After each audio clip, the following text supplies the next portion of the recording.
Buenas noches para todos. De parte de la Sociedad Colombiana de Cardiología y Cirugía Cardiovascular, les damos la bienvenida con nuestro deseo y nuestra oración porque todos se encuentren bien, seguros y tranquilos. Ya tenemos 140 participantes en la sala, lo cual agradecemos muchísimo. Esta noche tenemos un tema de mucha importancia para los profesionales de salud en esta época, que se trata de la salud mental. Estará a cargo nuestra charla de hoy por el doctor José Manuel Santa Cruz Escudero. El doctor Santa Cruz es médico psiquiatra general y de enlace, es psiquiogeriatra, es candidato a doctor en psiquiatría, también es director del Centro de Memoria y Cognición Intellectus del Hospital Universitario San Ignacio y coordinador del programa de especialización en psiquiatría general de la Pontificia Universidad Javeriana. Actualmente también es vicepresidente de la Asociación Colombiana de Psiquiatría. Al doctor Santa Cruz nuestro agradecimiento por su disposición y quedamos en sus manos.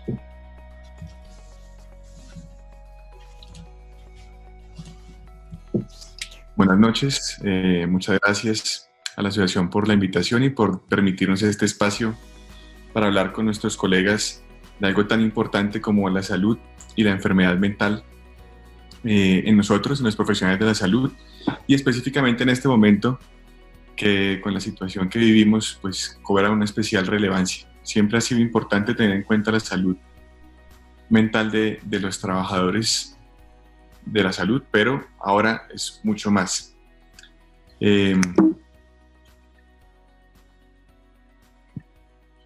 Esta es mi declaración y conflictos de interés.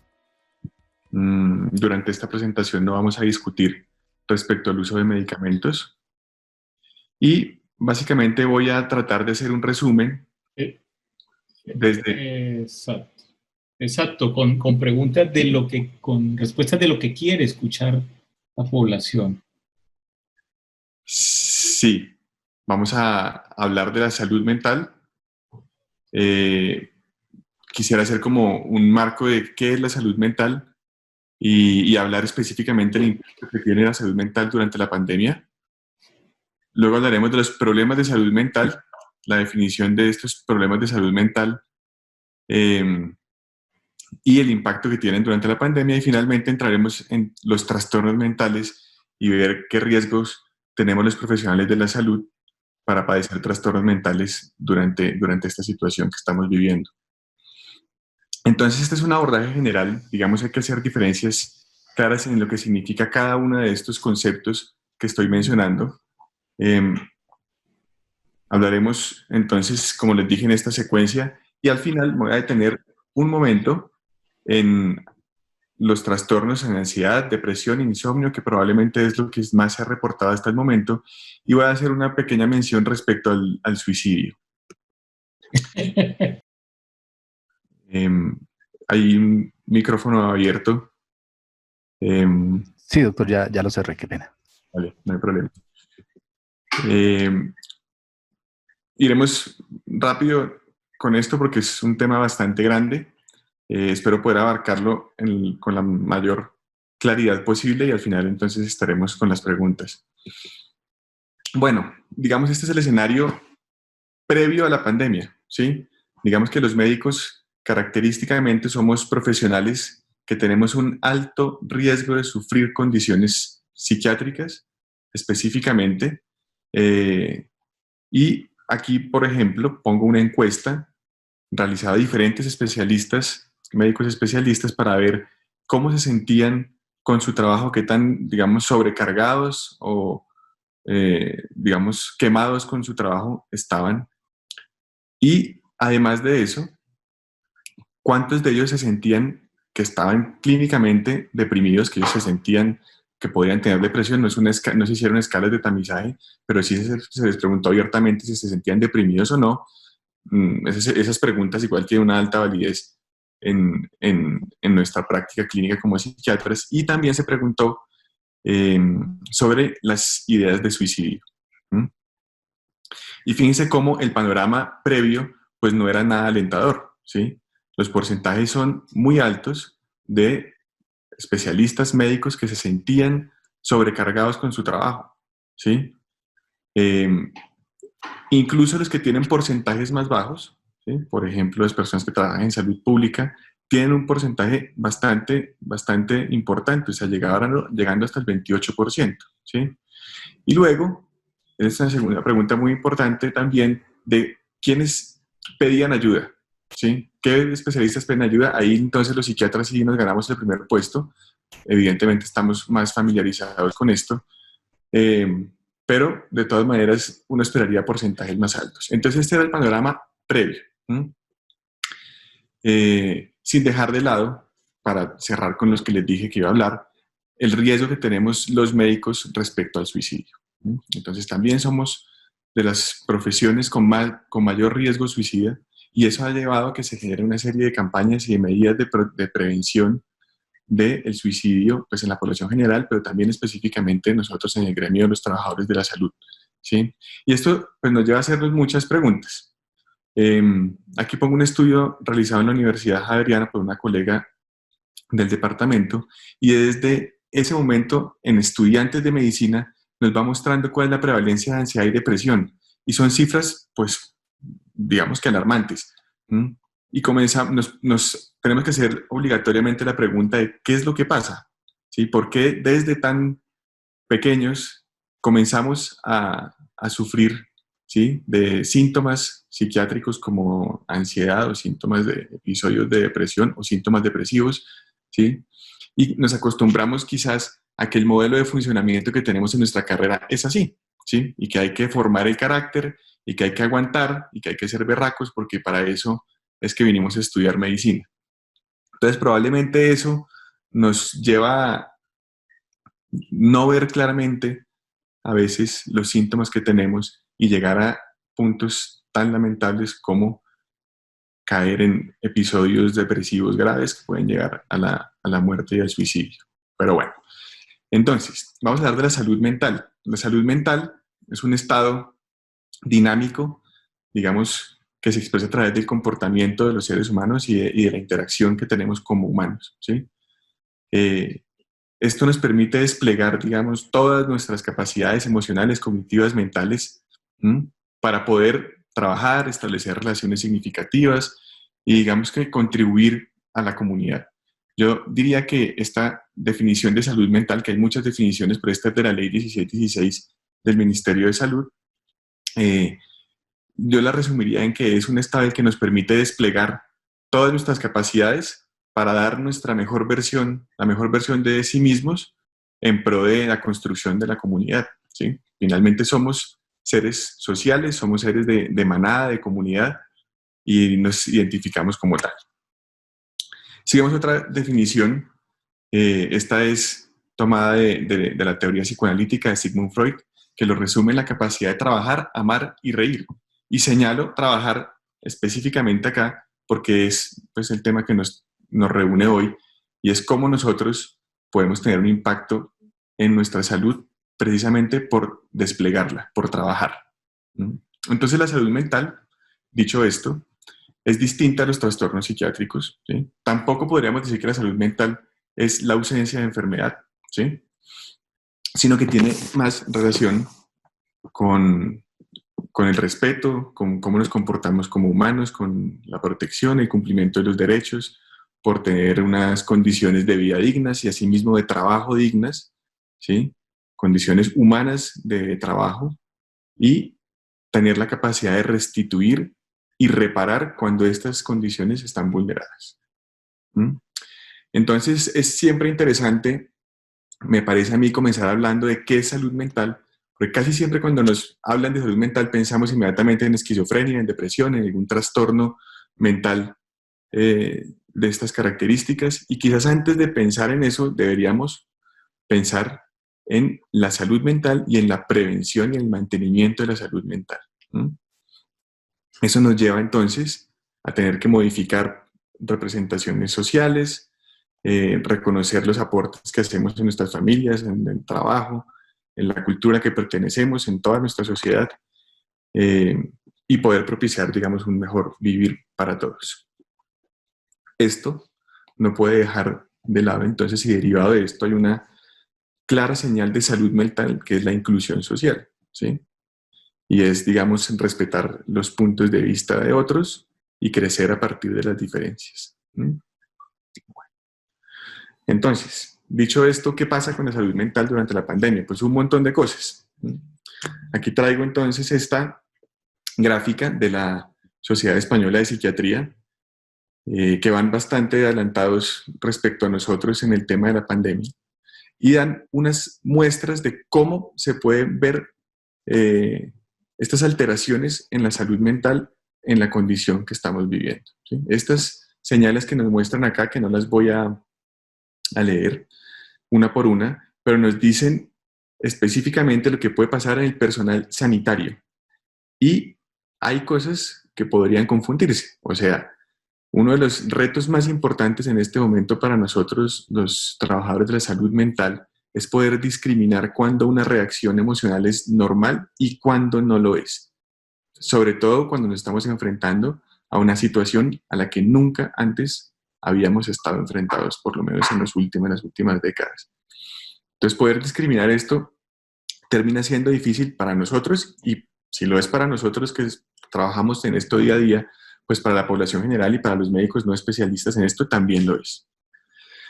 Y bueno, comienzan a aparecer noticias alrededor del mundo dando muestra de esto. Esto no es solamente lo que la evidencia nos dice, sino que vamos a usar también durante esta presentación otro tipo de evidencia, es que lo que los periódicos nos dicen. Aquí en este, por ejemplo, que es un periódico argentino, nos habla de experiencias de trabajadores en Nueva York. Y saqué unos apartes en los que ustedes pueden ver aquí cómo señalan tener síntomas y sentirse al borde al enfrentar la situación que tienen que enfrentar día a día en su trabajo.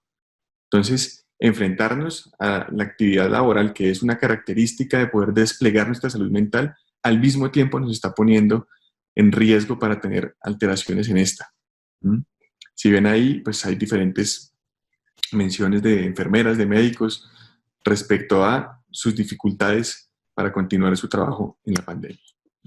No solamente en Estados Unidos está pasando, y aquí vemos en el Heraldo una encuesta que hacen a médicos generales en la costa atlántica colombiana y dicen tener un porcentaje muy elevado de temor, de tener miedo a trabajar. Es nuevamente una dificultad en la salud mental, tener miedo para ir a trabajar. Repetitivamente vamos a ir encontrando cómo el miedo y la ansiedad están relacionados también con las, digamos, medidas de protección que pueden tener los médicos para poder ejercer dignamente. Otra característica de la salud mental, tener condiciones dignas y humanizadas de trabajo. Y bueno, ahora pasando a otro tipo de evidencia, entonces vemos esta publicación en que nos van mostrando cómo el temor y el malestar psicológico al que se enfrenta el personal de salud tiene que ver con lo que les estaba mencionando. No sentirse seguro en el trabajo. El trabajo debe ser un lugar al que uno va, como decía ahora, a desplegarse como ser humano, ¿sí? Y estas condiciones puede que no se cumplan, y si no se cumplen además por las características per se de la pandemia, sino que los elementos de protección personal y las características del trabajo no son suficientes, pues evidentemente tendremos más dificultades en nuestra salud mental. Por todo esto, el Ministerio de Salud ha ido sacando una serie de folletos informativos de diferente índole, y uno de ellos es este que les pongo acá, que se llama Todos a cuidar nuestra salud mental durante el COVID-19. Este es para población general. Esas son las recomendaciones, que yo creo que no me voy a detener en esto porque ha habido mucha información al respecto en redes sociales. Ha habido varios webinars también hablando de qué hacer para cuidar nuestra salud mental. Y aquí hay cosas muy generales que son sumamente útiles, ¿sí? Como tener las rutinas del día a día, cuidar el sueño, comer bien, hacer ejercicio, mantenerse en el contacto cercano con familiares y amigos. Y esto es a mi criterio, deberíamos nombrar distinto el aislamiento que estamos teniendo, porque lo que tenemos realmente es un aislamiento físico con un contacto social. Debemos recomendar y promover el contacto social manteniendo el aislamiento físico, ¿sí? Pero es fundamental para poder soportar el aislamiento social, siendo además una especie, como decía hace un momento, gregaria, ¿sí? Mantener el contacto utilizando las herramientas que tenemos hoy en día, como esta que estamos usando en este momento. Pongo en rojo una de las cosas que más trabajo nos cuesta a los médicos, y ya lo mostramos en las preguntas iniciales, ¿sí? Hablar de sus emociones y pensamientos y pedir apoyo emocional si lo requiere. Eso es difícil para todos, pero para la población, los médicos somos pésimos pacientes, eso no es una excepción para los psiquiatras.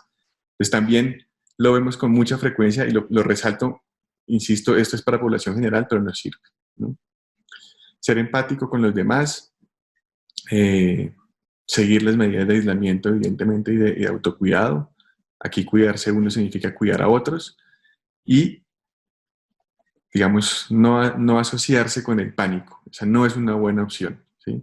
Entonces, pensar bien las cosas, tener cuidado para tomar decisiones, respirar antes de hablar. Digamos que en el trabajo hay dificultades y en la cuarentena también. Hay esquemas de trabajo como en el que estoy yo, en el que trabajo una semana y luego estoy otra semana en la casa, en cuarentena, otros días esperando. Y la convivencia en la familia puede llegar a ser difícil y de hecho se han reportado un incremento importante en violencia doméstica relacionada con las dificultades de la convivencia. Entonces esto es importante y otras muchas más respecto a la información, no llenarse hasta arriba de todos los datos que existen respecto a la pandemia, porque eso también es una manera de tratar de tener el control, ¿sí? Que nos produce la incertidumbre que tenemos ahora, y ese tratar de tener el control pues nos puede llevar a perderlo finalmente. Bueno, estas son consideraciones entonces ya específicas para personal sanitario. Estas las saca la Organización Mundial de la Salud, ¿sí? Y nos va a sacar unos lineamientos para personal sanitario y otros que me parecieron muy interesantes para médicos que ocupan cargos directivos o personal de salud que tiene cargos directivos y personas a cargo. Entonces, lo primero que tiene relación con el estudio que decía de la Universidad Javeriana al comienzo, y es que el estrés y los sentimientos que uno puede tener en su trabajo no quiere decir que uno sea débil o que sea flojo, que es lo que siempre pensamos de la enfermedad mental, que eso es una falta de carácter o que la persona es débil y que no es capaz de afrontar las condiciones que está viviendo, ¿sí? Entonces, lo primero es reconocer que, aparte, somos médicos, pero antes que ser médicos somos personas y somos seres humanos y tenemos pues, la posibilidad de sentir temor y de sentirse sobrecargado por el trabajo. Cuidar las necesidades básicas, también lo repetían en las recomendaciones del ministerio, asegurar el descanso, tener momentos como de pausa durante el trabajo y entre los turnos, comer y alimentarse muy bien. La actividad física es fundamental, siempre lo ha sido y evidentemente ahora mucho más. Y evitar estrategias que son muy frecuentes y que lo he oído en varios compañeros y amigos que son poco útiles, como aumentar el consumo de sustancias, de tabaco, de alcohol, ¿sí? Que lo vemos con mucha frecuencia. Muchos amigos me han dicho que han aumentado el consumo de alcohol y esa evidentemente no es una buena compañía en estos momentos. Hay que tener en cuenta que esto que estamos viviendo ahora es un escenario único y sin precedentes. Entonces nos enfrentamos a una condición en la que no tenemos antecedentes. Como médicos sabemos que de los datos más útiles de una historia es el antecedente de algo. Nadie tiene más riesgo de tener un infarto que aquel que ya se infartó una vez. Aquí, cuando estamos buscando el antecedente para ver cómo nos enfrentamos a la condición que estamos viviendo, pues no lo encontramos, ¿sí? Entonces, no tener un antecedente no quiere decir que las experiencias que hemos tenido antes y las herramientas que hemos usado para defendernos no sean útiles ahora, ¿sí? Y aquí ya comenzamos a ver otra condición de la que voy a hablar más adelante, que es que uno puede ser víctima del estigma. Entonces también hay que entender que hay gente que lo puede evitar a uno por miedo y uno tiene que pues, tratar de ponerse en el lugar del otro y entender que eso puede pasar y que puede tener derecho a tener miedo y que uno tiene que flexibilizarse a eso y no romper relaciones, sino pues tratar de disminuir el miedo y mantener la relación, ¿sí? Y saber que muchos compañeros de nosotros pueden pasar por lo mismo y es importante hablar con ellos, con nuestros compañeros, con los jefes, con las personas de confianza que están alrededor de nosotros. Para jefes de equipo, entonces proteger al personal del estrés crónico, combinar las personas que tienen experiencia con las que tienen menos experiencia, facilitar y garantizar acceso a servicios de salud y de apoyo psicosocial, son estrategias muy importantes para las personas que tienen a cargo pues, los horarios y los requisitos de trabajo de los demás.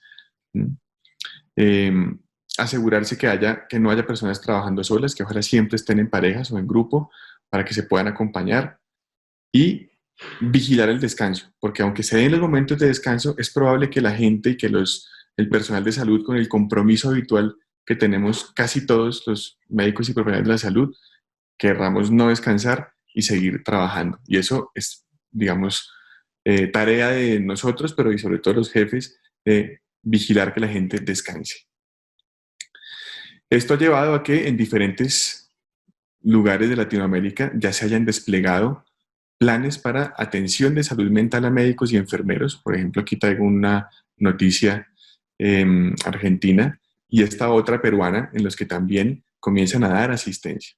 ¿Sí? Ya desde el ministerio se ha generado una convocatoria para psiquiatras, para el Colegio Colombiano de Psicólogos.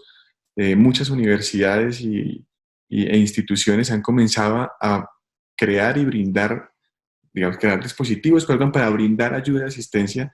Nosotros en nuestro hospital, desde el Departamento de Psiquiatría y el servicio del hospital, generamos varios grupos para poder dar apoyo y acompañamiento a todos los trabajadores del hospital. Esto creo que es una recomendación para las instituciones. Bueno, vamos entonces a otro tipo de evidencia. Aquí ya vamos viendo cómo puede tener un impacto importante estos problemas que estamos hablando, ¿sí? Problemas, digamos, dificultades en la salud mental para el ejercicio profesional.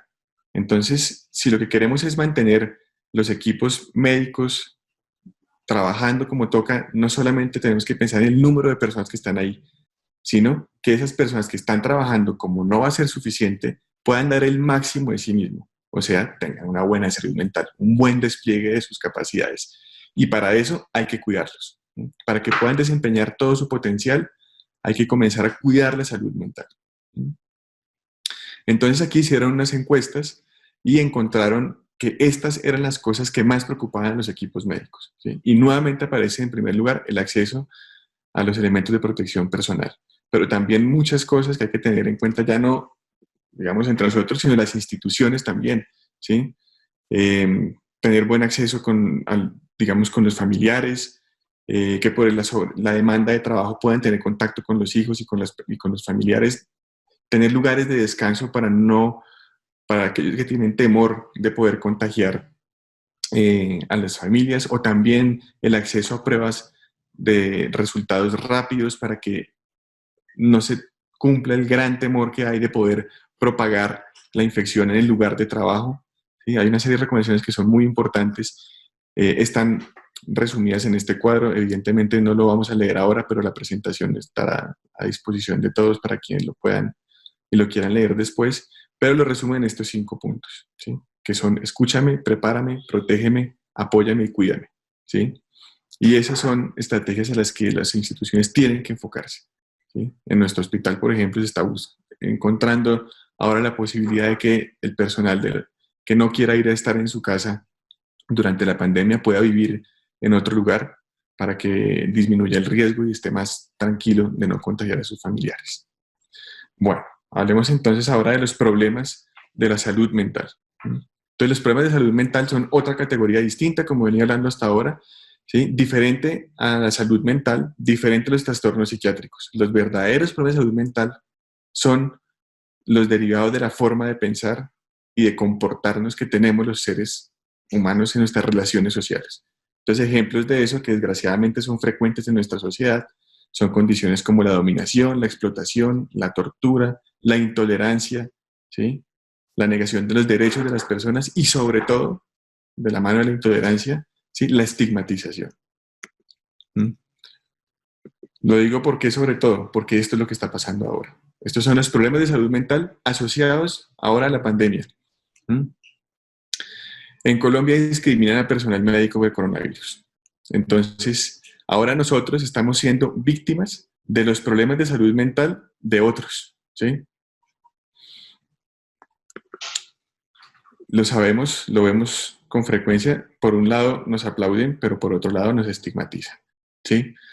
Entonces, aquí digamos, sí, estamos como víctimas, en este caso, de los problemas de salud mental de nuestra población, de nuestros conciudadanos, pero también tendríamos que pensar cómo son nuestros problemas de salud mental en el trabajo, ¿sí? Si nosotros estigmatizamos o rechazamos a las personas, a los compañeros, maltratamos a los residentes, no tenemos en cuenta los derechos y las, digamos, las necesidades de las enfermeras o del personal de salud, ahí estamos poniendo en práctica entonces nuestros problemas de salud mental.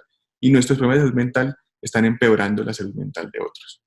Entonces aquí, aunque somos víctimas, tampoco olvidarnos que podemos ser victimarios en la cotidianidad sin darnos cuenta. Y esta última parte, trastornos mentales, no me voy a detener porque esto es pues toda la especialización, pero hay que saber que hay un amplio grupo de patologías que están comprendidas dentro de las clasificaciones de las enfermedades mentales, que se pueden presentar a lo largo de la vida en cualquier momento, que tienden a ser fluctuantes y que según su evolución pueden generar diferentes grados de discapacidad y de cronicidad. Nosotros usamos muchas clasificaciones, pero una muy famosa es el DSM-5, que es de la Academia Americana de Psiquiatría. Y ahí tenemos una lista, ¿sí?, de enfermedades, la pongo acá al lado, en la que en este libro nos dicen qué sí es estar enfermo y qué no mentalmente. Y no olvidar que, como cualquier condición médica, las condiciones médicas psiquiátricas, en, digamos, interrelación con el entorno, pueden producir una discapacidad. Entonces, nosotros podemos tener una enfermedad mental, podemos tener, digamos, nuestros pacientes o conocidos o familiares con enfermedades mentales, y aunque la enfermedad sea de ellos, ¿sí?, no quiere decir que nosotros como sociedad no podamos disminuir su discapacidad. Una persona, digamos, ciega en Bogotá es menos discapacitada en una ciudad en Europa, por ejemplo en Madrid o en Barcelona, aunque su nivel de discapacidad visual, de dificultad, de pérdida de la visión sea la misma. La discapacidad será distinta si el entorno lo ayuda a disminuir. Entonces, ¿cuáles son los trastornos mentales durante la pandemia? Entonces aquí nuevamente información española, que como decía hace un rato van adelante y se van mostrándonos cómo las personas trabajadoras de la salud con antecedentes de enfermedad mental expuestas a esta condición son personas más vulnerables y que están en riesgo de padecer y de reactivar sus trastornos mentales que pueden haber estado digamos, tratados y controlados, específicamente trastornos de ansiedad y depresión, son los más mencionados junto con el insomnio. Aquí hay otro estudio, esto es distinto en China, y nos muestran cuáles son los principales síntomas reportados en los trabajadores de la salud. Entonces, fundamentalmente, síntomas de depresión, 50%, 44% de ansiedad, 34% insomnio. Son cifras muy, muy elevadas, ¿sí? O sea, la mitad de las personas que estuvieron trabajando, tuvieron síntomas de enfermedad mental. Y específicamente mujeres, enfermeras y trabajadores de primera línea, a los que más atención hay que ponerles. Aquí pongo esta noticia de un colega, exalumno geriatra de la Universidad Javeriana, que dice, digamos, una cosa con la que estoy de acuerdo es que los médicos son unos berracos, y creo que así es, ¿sí? Y lo conozco y me parece importante lo que dice, y me parece importante que se automonitoreen y que todos nos hagamos este automonitoreo, porque le preguntan si tiene miedo y él acepta que sí, y eso me parece muy valioso, pero dice que como médico lo sé enfrentar, ¿sí?, y lo sé afrontar, y creo que ese es un punto importantísimo, es saber que como médicos podemos afrontar y enfrentarlo, pero como médicos no somos héroes, como lo han dicho muchas veces, y podemos enfermarnos, y hay que estar automonitoreándose y automonitoreando a compañeros para llevarlos a pedir ayuda. Entonces, aumentan los médicos que solicitan ayuda psicológica, y esto es algo alentador, pero desgraciadamente no siempre ocurre. Entonces, hay lugares en donde estamos más familiarizados con el apoyo de los dispositivos de salud mental, pero eso no es algo generalizado. Y pasa en este reporte, nos lo muestran también en médicos en China que se les habían ofrecido grupos de apoyo, líneas telefónicas y diferentes estrategias para acompañarlos, y a pesar de eso los médicos no querían participar y rechazaban las ayudas que les estaban brindando. Entonces, ¿qué vamos a hacer? Pues uno de los retos que mencionaba hace un momento era discernir cuándo una respuesta afectiva es normal y cuándo es una respuesta patológica. Y esto es muy difícil. Hay que entender que la ansiedad puede ser una respuesta normal, ¿sí? Pero la ansiedad a sí mismo puede convertirse en un trastorno. Entonces aquí hay unas descripciones de qué puede ser una ansiedad normal, ¿sí? Y cuándo la ansiedad se puede convertir en un trastorno, ¿sí? Entonces, digamos, hay que tener en cuenta como la proporcionalidad de la respuesta frente al estímulo, y aquí nos encontramos con la dificultad de que esto es algo nuevo, ¿sí? Asimismo, la tristeza y la depresión. La tristeza es normal y saber diferenciarla de la depresión puede ser difícil y hay que estar monitoreándonos permanentemente, ¿sí? Aquí hay un pequeño resumen de cuáles son los síntomas de la depresión. Lo mismo, creo que es importante tener en cuenta, tener un solo síntoma o dos síntomas no hace que uno tenga depresión, pero sí hay que estar alertas y atentos para ir viendo si uno va sumando síntomas y puede llegar a cumplir criterios para tener un episodio depresivo. La depresión es una enfermedad muy prevalente, ¿sí? Y creo que es importante saber un poco de ella más a fondo porque, como mencionábamos hace un rato, de los riesgos más grandes que nos trae como enfermedad mental la exposición a la pandemia en los trabajos de la salud es la depresión. Entonces, estos son los factores de riesgo para la depresión. La depresión es una enfermedad que afecta, digamos, mayoritariamente a las mujeres y, como veíamos hace un rato, está reflejado ahí. Las mujeres que estaban trabajando en estos hospitales en China eran las que tenían mayor riesgo. Y fíjense que les pongo en rojo ahí eventos estresantes, lo que nos pasa ahora. Tenemos eventos estresantes, estamos enfrentados a una gran cantidad de dificultades que ya mencioné en nuestra salud mental y nos enfrentamos a la muerte, digamos, permanentemente. ¿Cuáles son banderas rojas en la depresión? ¿Sí? Entonces, esto es una cosa que tenemos que saber, ¿sí?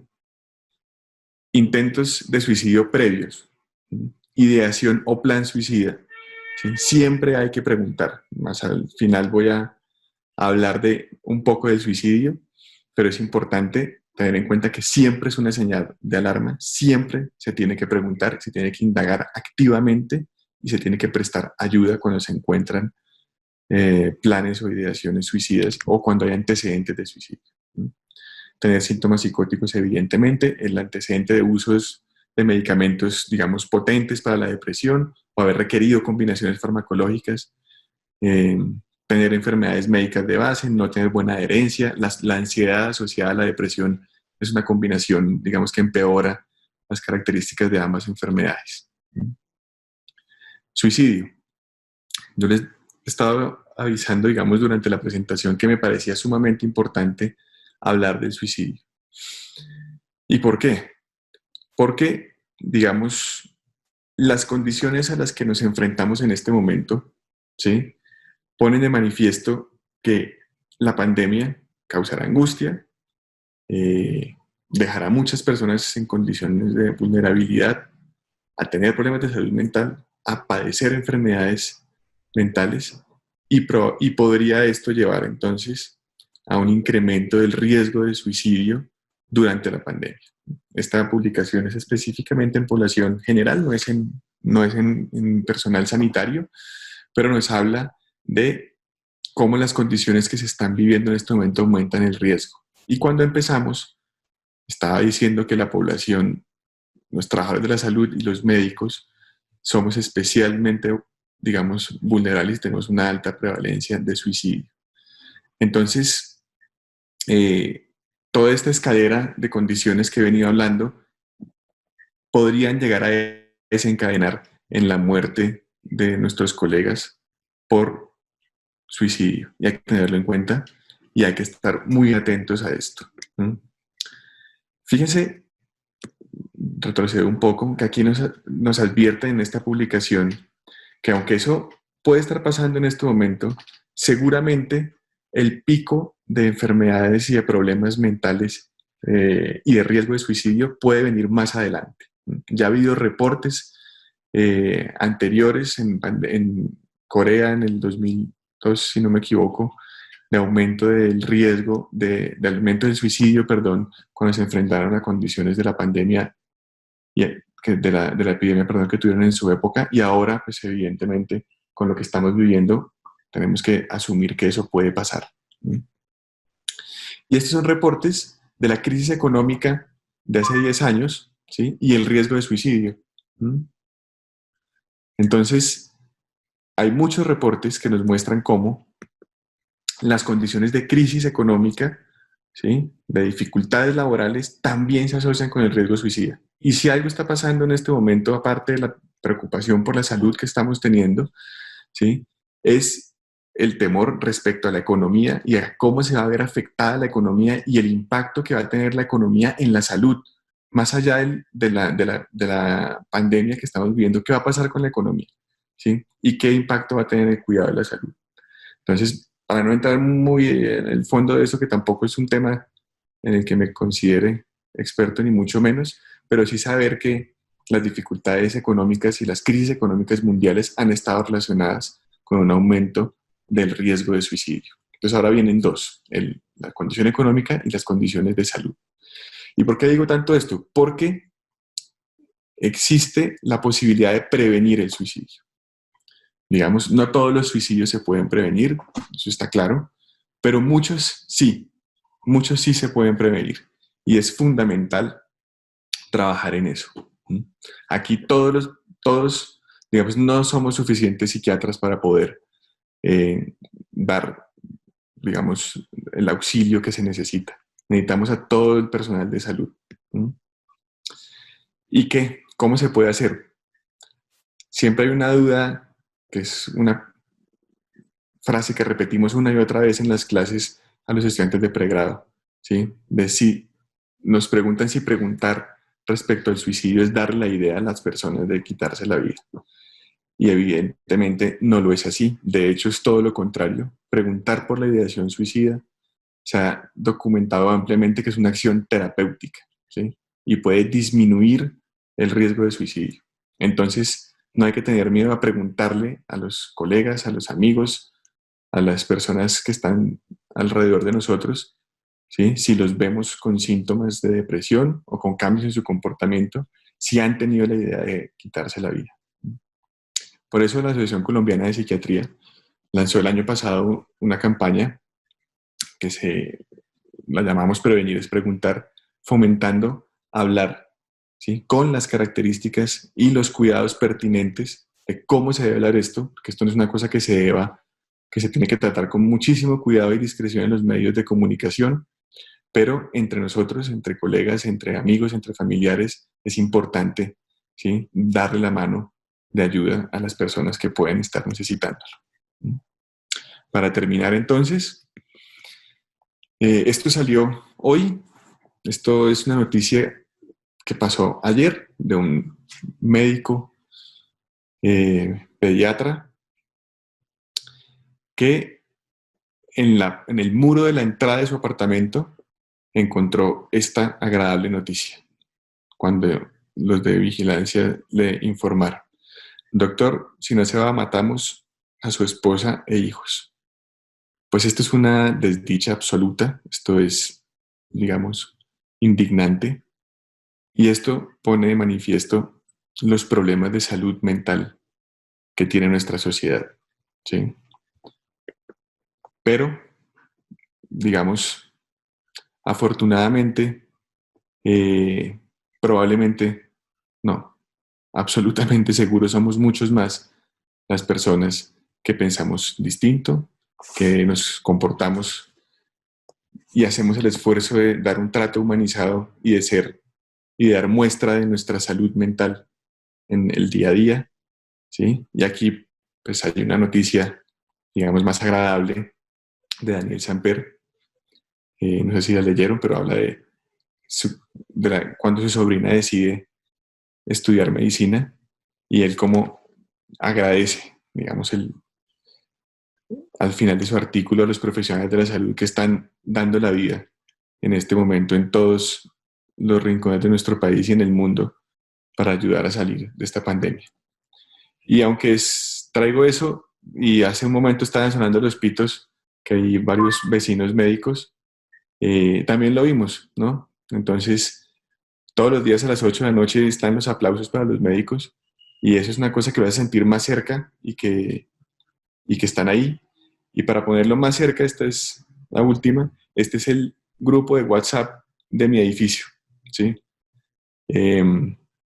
No solamente pasa en los periódicos, pasa en la vida real. Desafortunadamente a ese colega pediatra le pasó eso, pero creo que es más frecuente encontrar esto. Entonces le agradezco a los vecinos, pero aquí en el chat de mi edificio, entonces nos agradecen a los médicos que vivimos en él, que somos varios, por la labor que estamos haciendo. Entonces, no hay que perder el ánimo. Esto es lo que tenía que decirles y tener en cuenta que todo lo que estamos viviendo también pasará. Eso era todo. Entonces, muchas gracias y vamos con las preguntas entonces.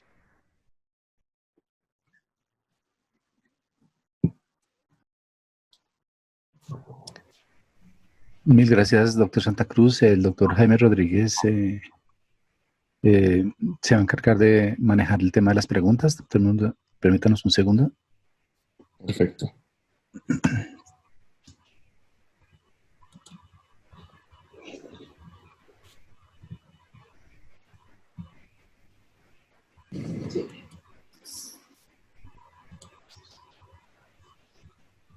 Doc, hay una pregunta al respecto de cómo debemos manejar nuestro estrés frente a nuestros hijos.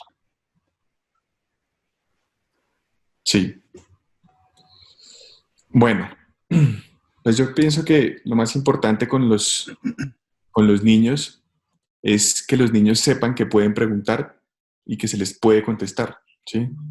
Depende de la edad de los niños, obviamente. Hay que adecuar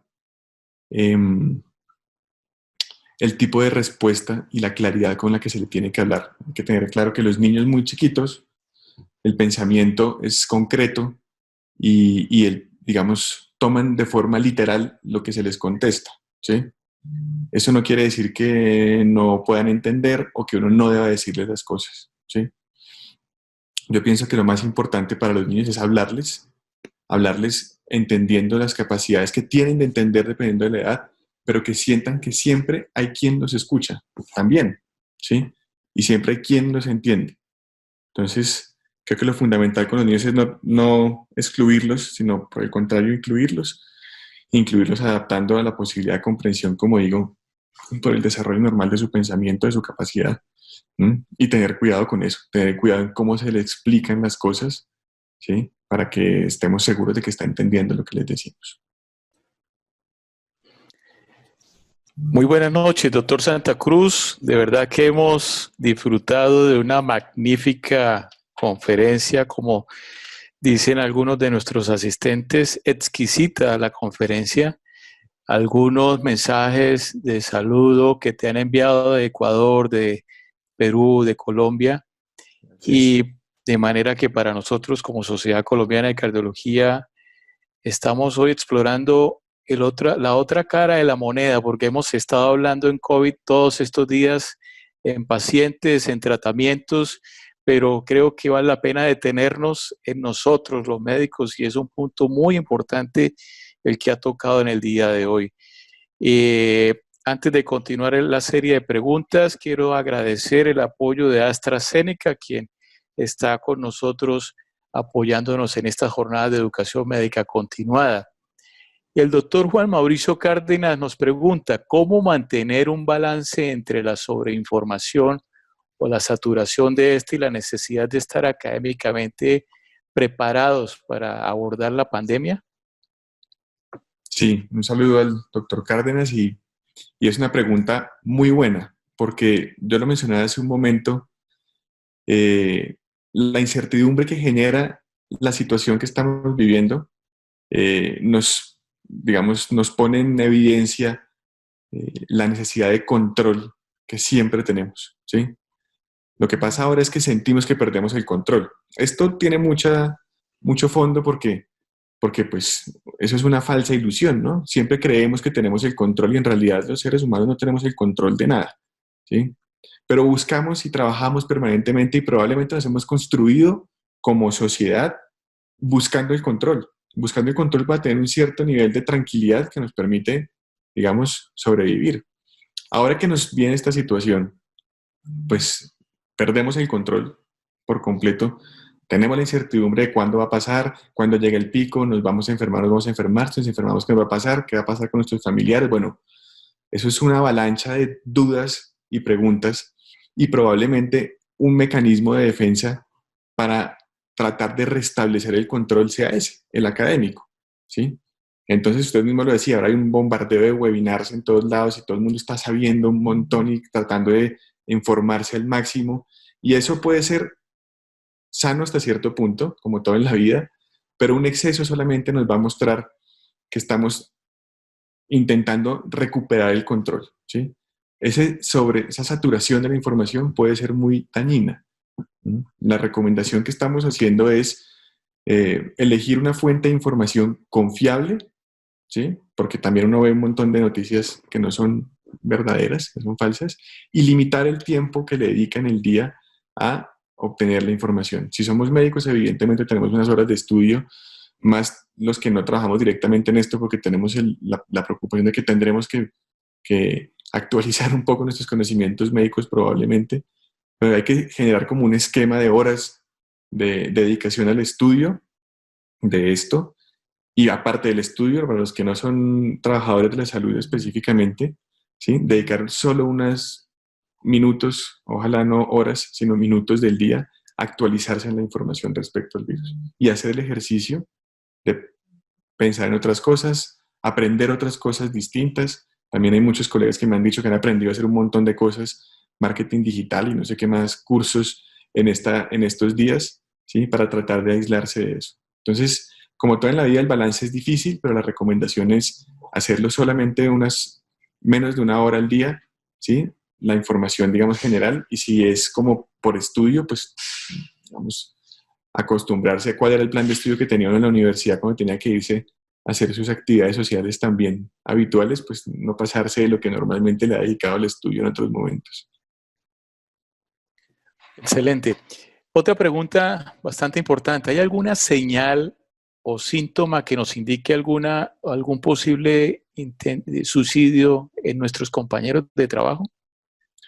Sí, digamos que el tema del suicidio es sumamente complejo, digámoslo. Habría que hablar mucho al respecto del suicidio, pero el suicidio en muchos de los casos está asociado a una enfermedad mental, ¿sí? No todos los suicidios están asociados a una enfermedad mental, pero muchos casos sí.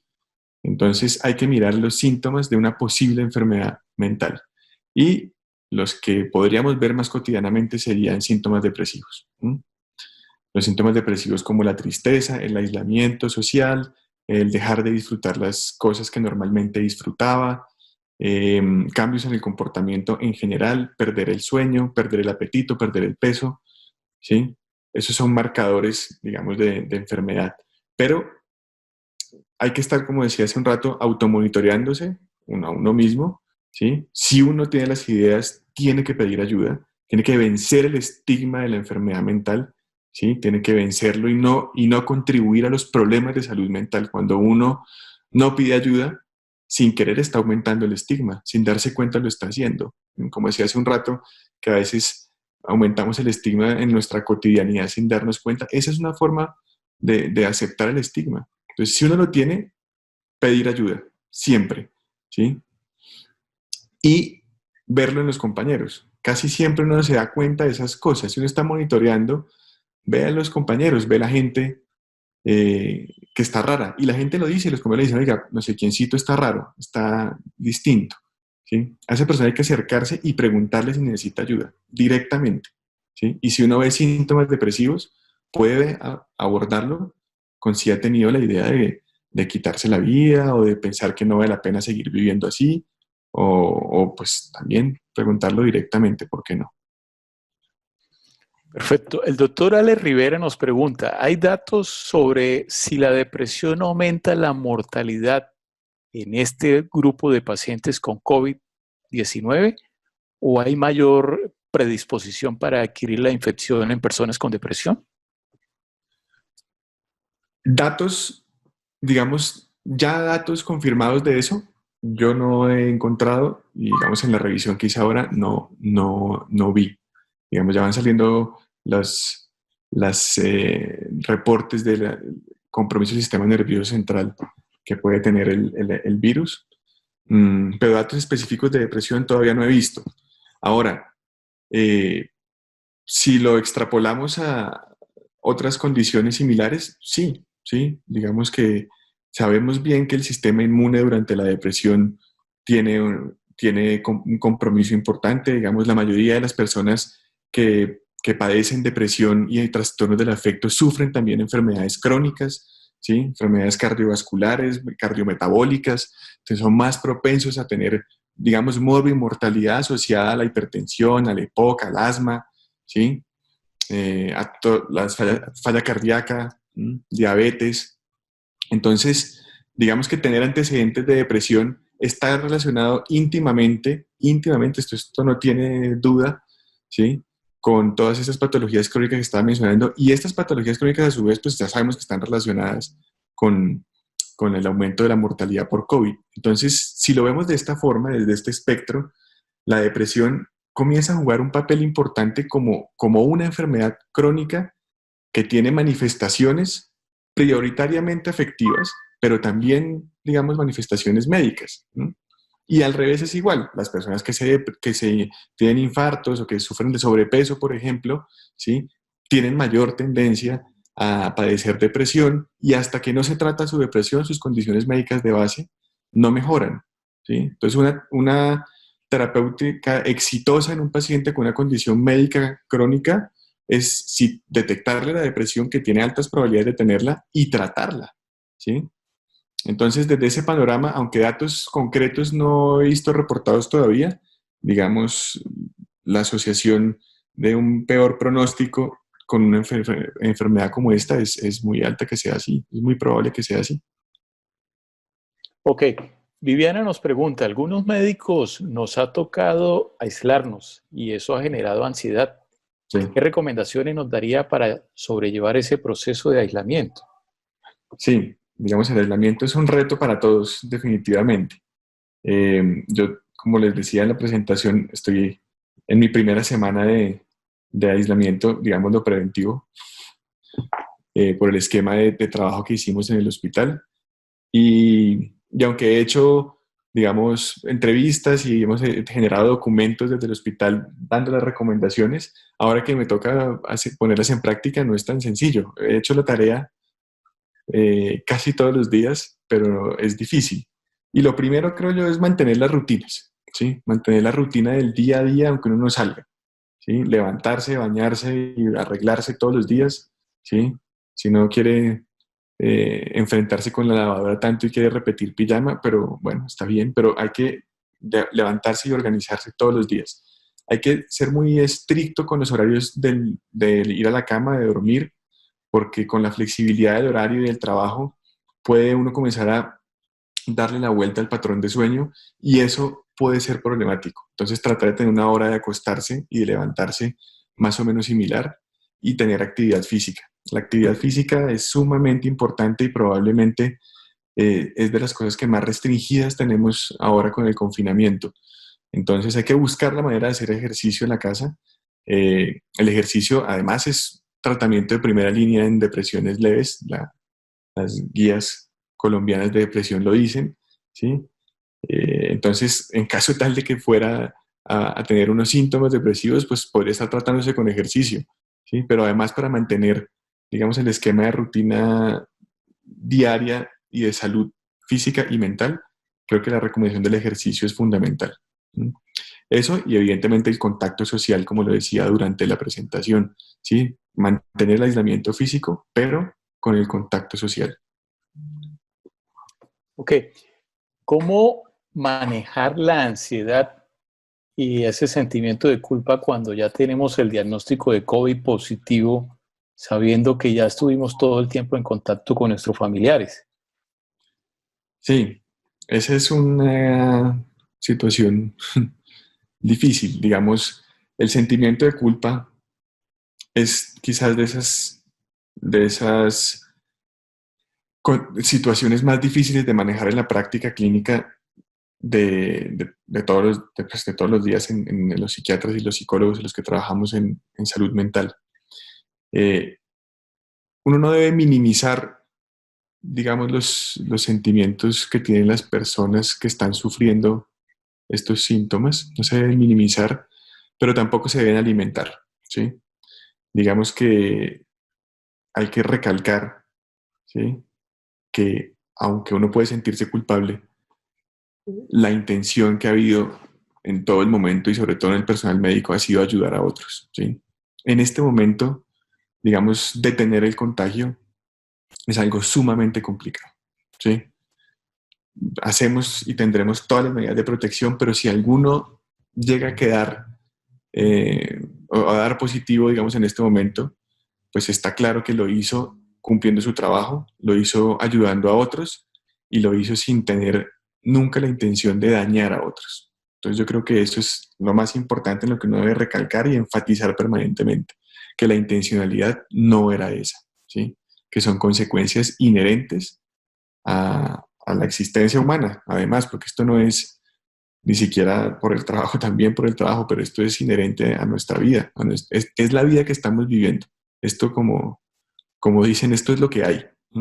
Y frente a lo que hay, hacemos lo mejor que se puede, ¿sí? Y lo mejor que se puede es cuidarnos bien, usar las herramientas de protección, ser muy estrictos con las medidas de protección, con el lavado de manos, con la detección de casos, ¿sí?, para que luego no aparezcan sentimientos de culpa, ¿sí? Pero esto es una cosa que puede pasar, que podemos llegar a estar contagiados muchos de nosotros, pero que lo hicimos cumpliendo nuestro deber.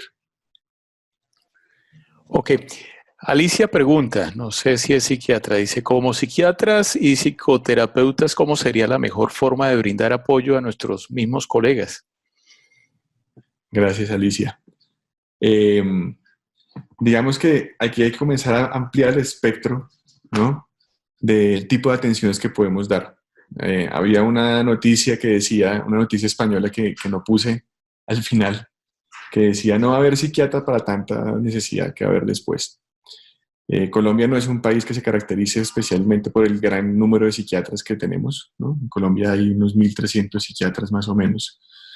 Y para las necesidades y para lo que manda la Organización Mundial de la Salud, pues somos poquitos psiquiatras, poquitos por cabeza, ¿no?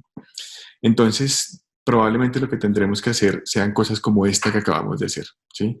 Dar difusión, usar medios de comunicación masivos para hablar de los problemas de salud mental y asimismo hacer intervenciones y orientaciones, ¿sí?, en grupo, ¿sí? Digamos, aquí hacemos medidas, hoy hubo unos 300 personas cuando estuvo, digamos, creo, más gente conectada. Aquí logramos hablar con muchos profesionales de la salud que además son multiplicadores, ¿sí?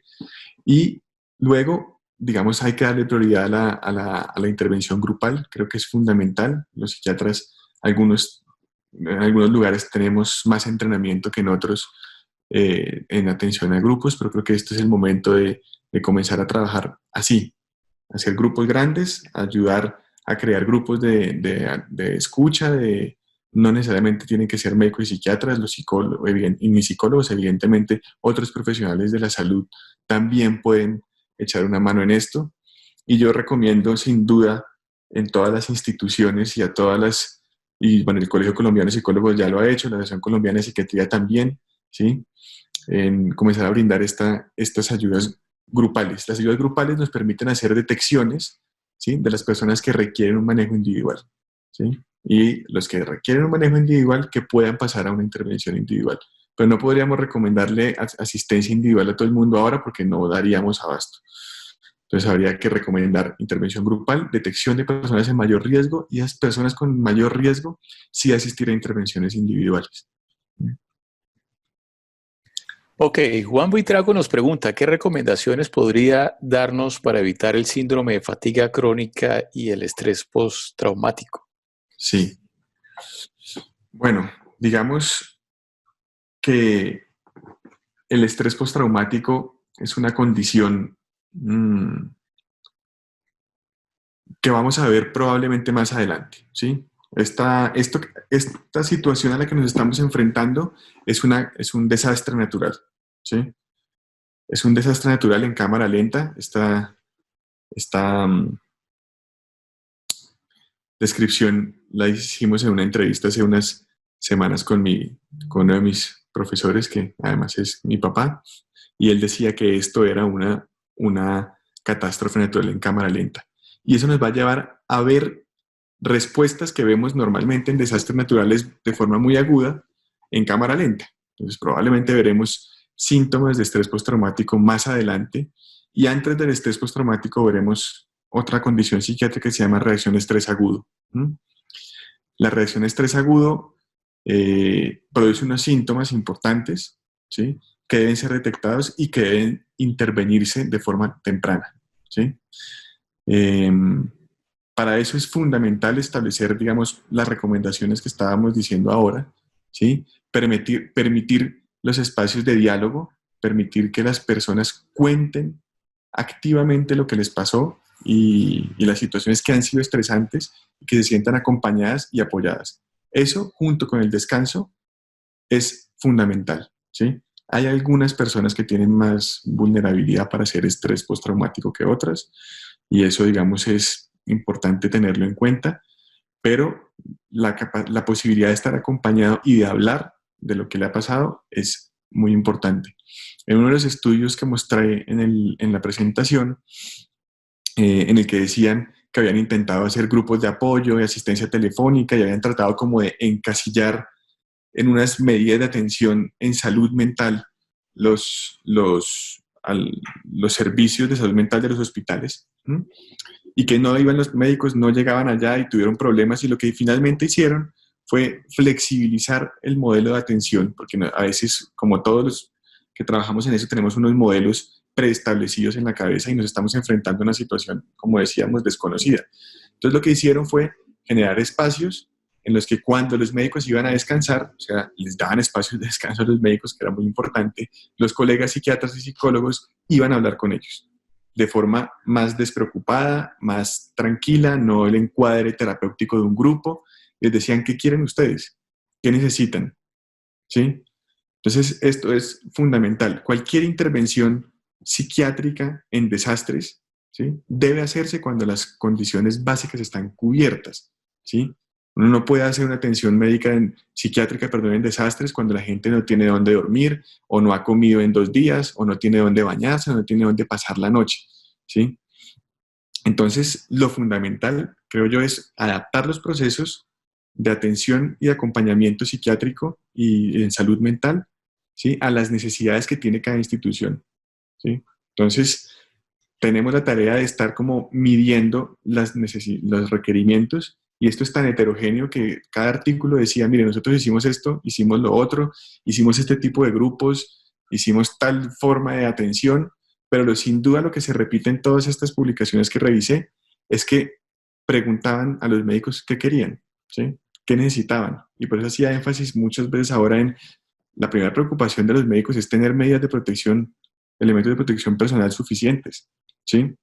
Es saber que si están, digamos, trabajando o sea, tener como seguridad de que el empleador o el sistema los va a apoyar cuando estén enfermos, ¿sí? Hay que brindar condiciones dignas de trabajo para que luego podamos hablar de salud mental, ¿sí? Entonces, hay como una serie de eslabones que se tienen que unir para poder favorecer esas condiciones saludables y evitar situaciones, entonces, como el estrés postraumático, que veremos probablemente meses más adelante.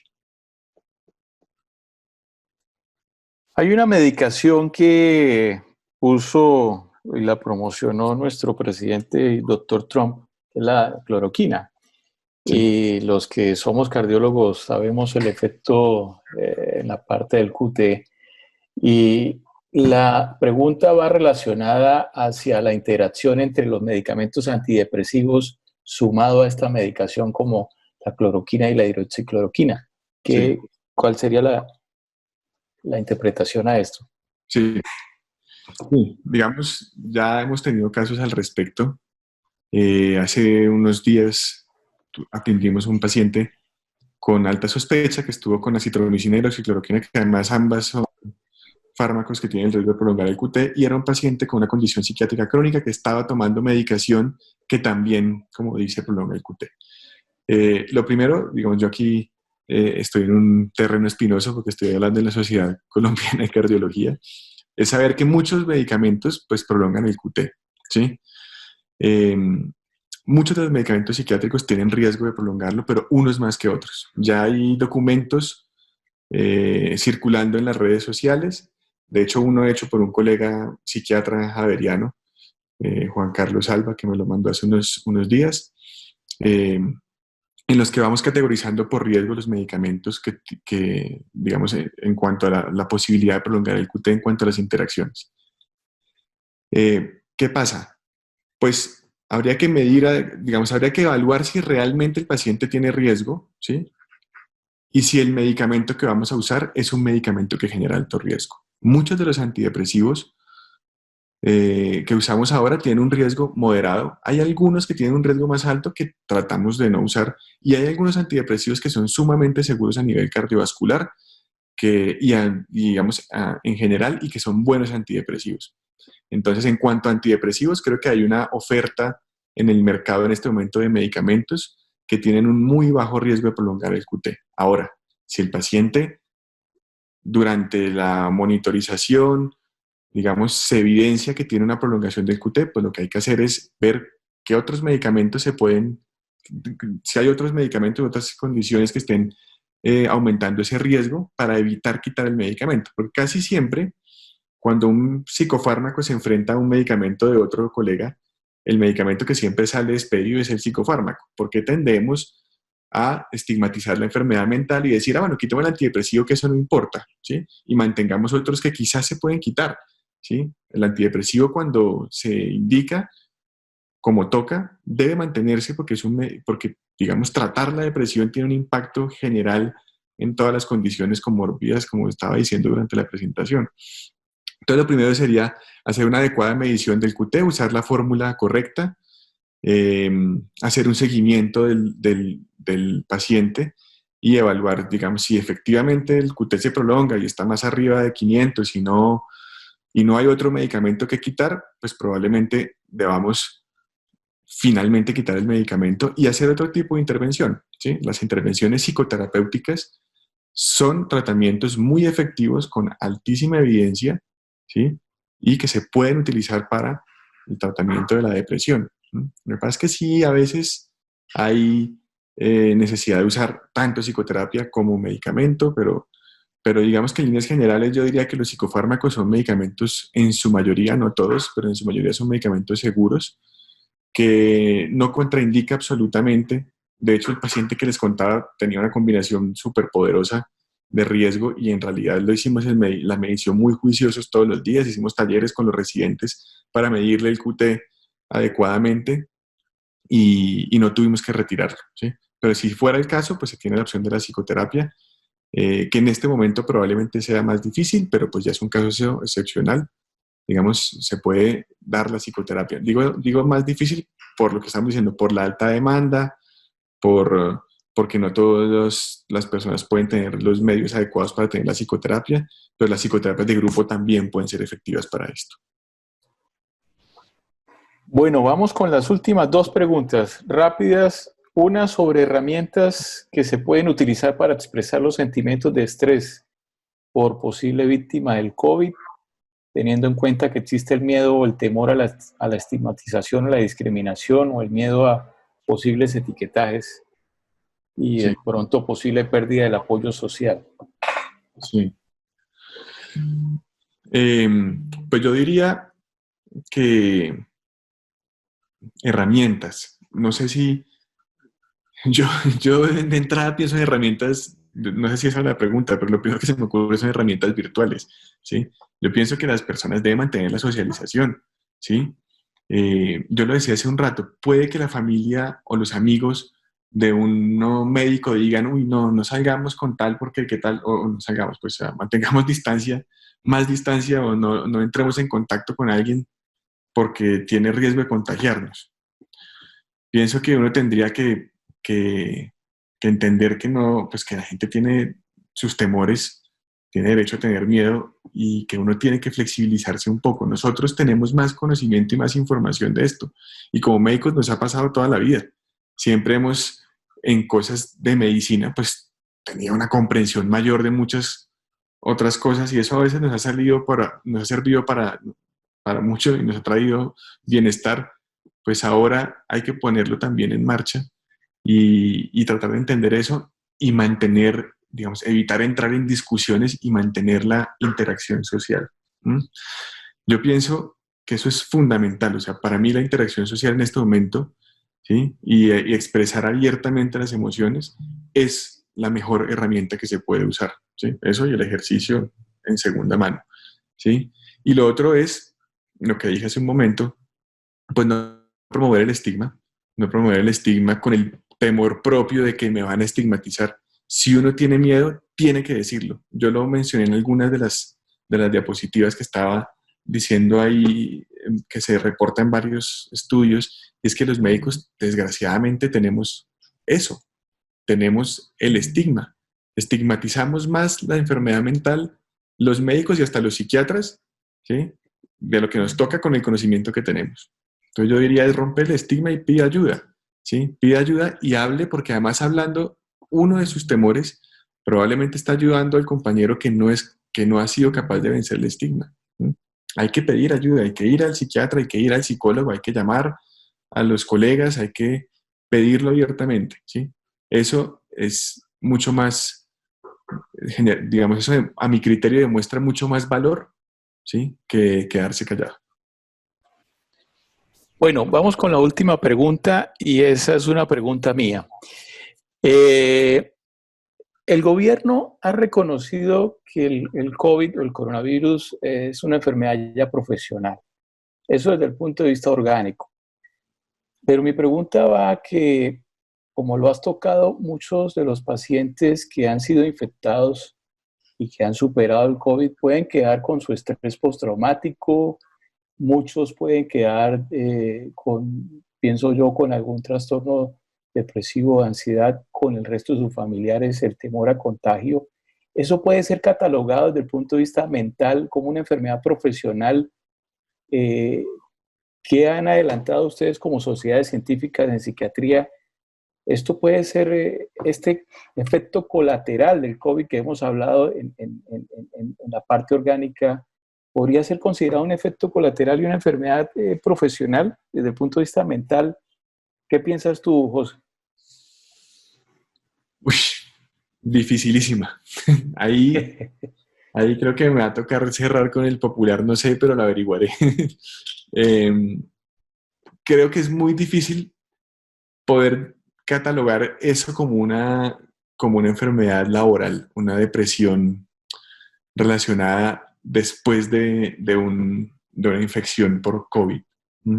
Yo creo que eso en psiquiatría siempre es un reto muy grande porque no hay ninguna enfermedad 100% biológica, digamos, idiosincrática del sujeto, ni hay enfermedad mental 100% medioambiental, por decirlo de alguna manera.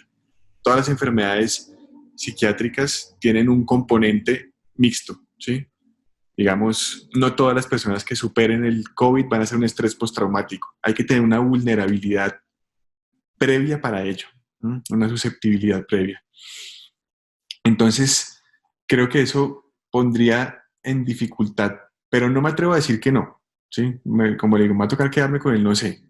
Me va a tocar quedarme con el no sé y llevarlo a la asociación, hablarlo con los colegas, porque creo que sin duda hay que emitir un concepto al respecto también, ¿no? Pero es una pregunta sumamente difícil. Sí, tendré que hablar con mis profesores de psiquiatría laboral y mis compañeros a ver ¿Qué opinan al respecto? Es una pregunta muy difícil. Sin duda, haremos. Hay una buena pregunta para una sustentación de tesis. Muy bien. Más o menos, sí. Bueno, hemos llegado al final de nuestro webinar en el día de hoy. De verdad que un agradecimiento especial a todos nuestros asistentes por habernos aguantado a las 8:45 de la noche, pero de verdad que mis agradecimientos especiales al doctor Santa Cruz por esta excelente conferencia, como lo mencioné hace un rato, en un ambiente totalmente diferente a todos los que hemos visto en los webinars en los diferentes días o semanas que llevamos ya del COVID.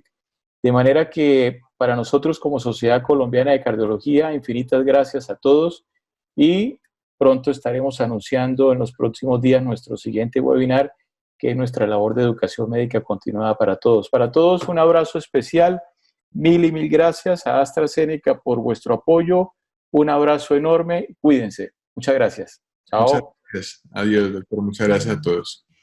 Gracias, doctor Santa Cruz. Hasta pronto. Muchas gracias. Muy amable.